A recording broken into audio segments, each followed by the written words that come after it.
Guitar Picks with Ron Harvey.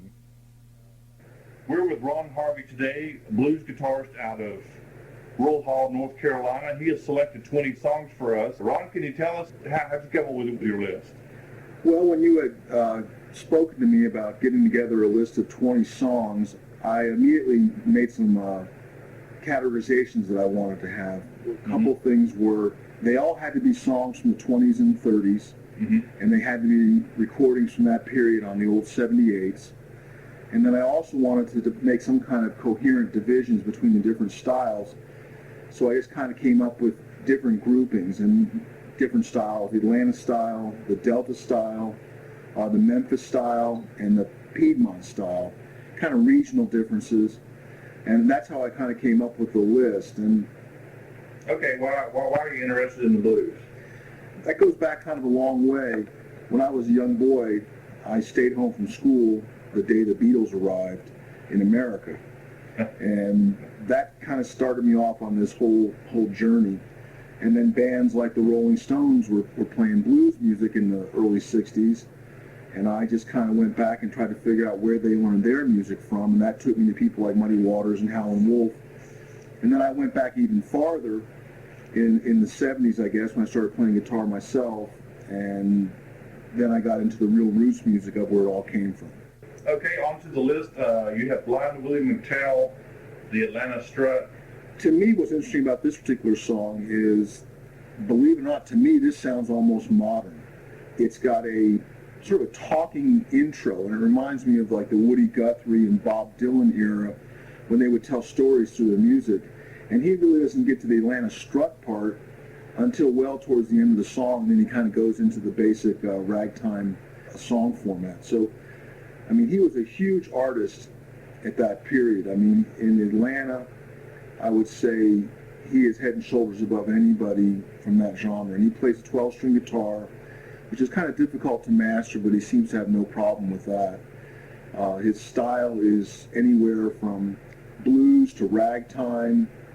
He played on the street corners for nickels and dimes and recorded well into the 50s, believe it or not. He was an active musician. He died in 1959. He's just one of the monsters of the genre. We'll get more to the other artists later, but there is a very interesting theme. A lot of these guys are blind, or they at least are called blind, right? They all the ones that are on this list that are blind are like Blind Willie McTell, Blind Lemon Jefferson are blind, and I think there's a reason for that. The reason for that I think is during the time when these guys were coming up in the late 1800s and the early 1900s, the social services in this country weren't nearly as sophisticated as they are now. And if someone was blind, they still had to make their way through the world, and they had to make a living.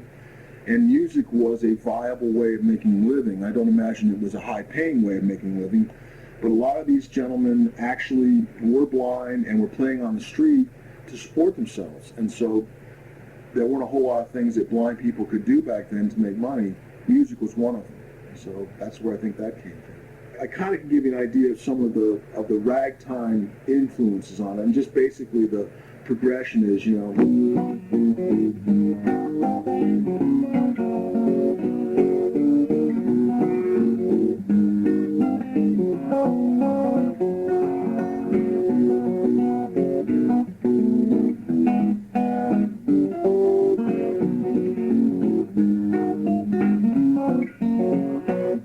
That's just kind of a basic ragtime melody that a lot of the artists used in that period.